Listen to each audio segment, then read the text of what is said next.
Hello guys, welcome to my channel. This is the 56th tutorial in this course, and in this tutorial we are going to begin our discussion on pointers.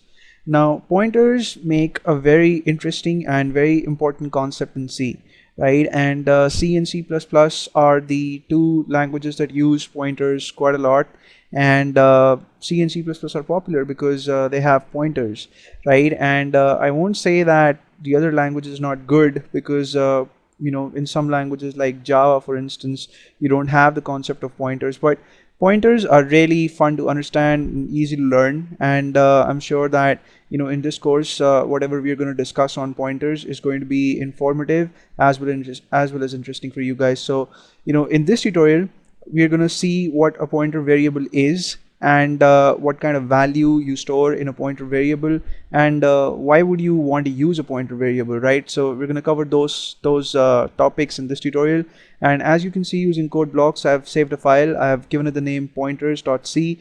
On line 1 in this file I have the stdio.h header file. On line 2 I have the main function declaration, and then between the curly braces I have some code which should seem familiar to you guys, because we've seen these three statements I don't know how many times, but quite a lot of times in this course already. I have an integer declaration. On line number 4 I have declared a variable called x, and I have given it the value 10.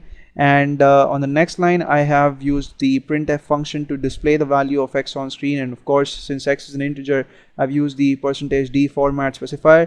And then there is a new line escape sequence after the %d format specifier, because we want the next line of output to be on a fresh line in the output window. And then on the next line I have another printf statement that displays the address of x.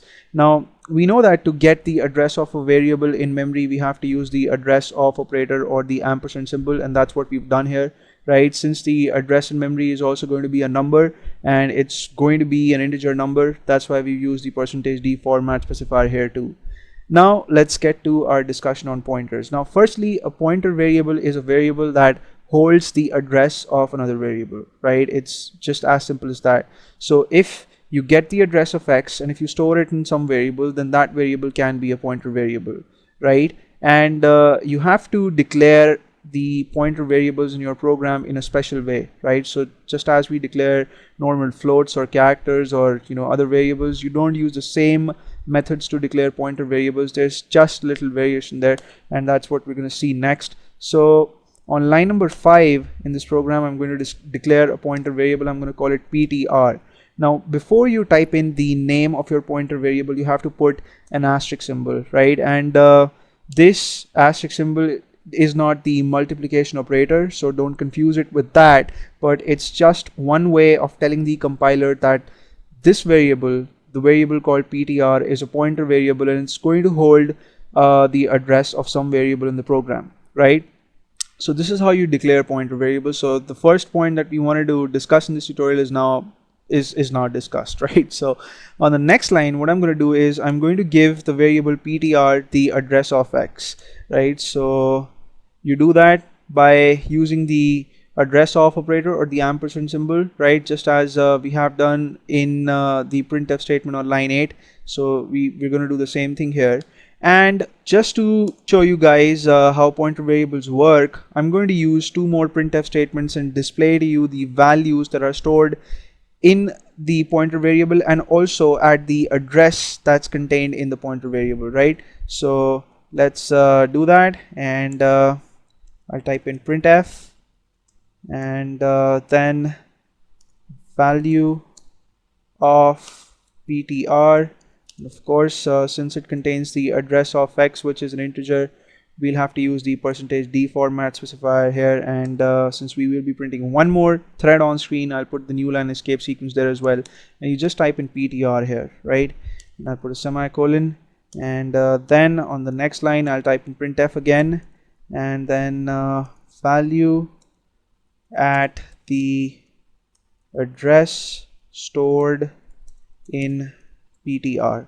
Now ptr is a pointer variable that contains the address of x, and if you want to get the value that's stored in the address that's contained in ptr, well, you can easily use x for that. But if you want to use just the variable ptr to get the value, then it's possible, right? And the way you do that is by using the asterisk symbol before the pointer name.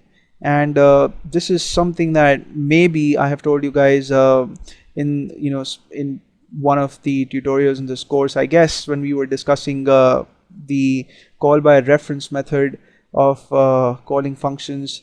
I discussed this then, but in case you don't know, then it's pretty simple. So all you have to do is you have to type in the asterisk symbol and then the name of your pointer variable, which in this case is ptr. And of course, since the value is an integer, I'll have to type in the %d format specifier here, and I'll put the semicolon to terminate this statement. I'll save the file. When I click on build and run, you see that in the output window I get 4 statements, and the first one says value of x is 10 and the address of x in memory is 2686744. Now the value of ptr, which is our pointer variable, is the same as the address of x, right? So that concludes that when you use this kind of a thing in your program, you declare a pointer variable and then you assign it the address of some variable, then the address actually gets stored, and then the value at the address stored in ptr is 10, right? So this is the value of the variable x. So that's it for now. In the next tutorial, we're going to see the kind of things that we can do using pointer variables. We're going to see pointer arithmetic and some more cool things like array of pointers and stuff. So thank you so much for watching this tutorial. I'll see you guys in the next one, and please subscribe to my channel in case you haven't already, and I'll see you soon.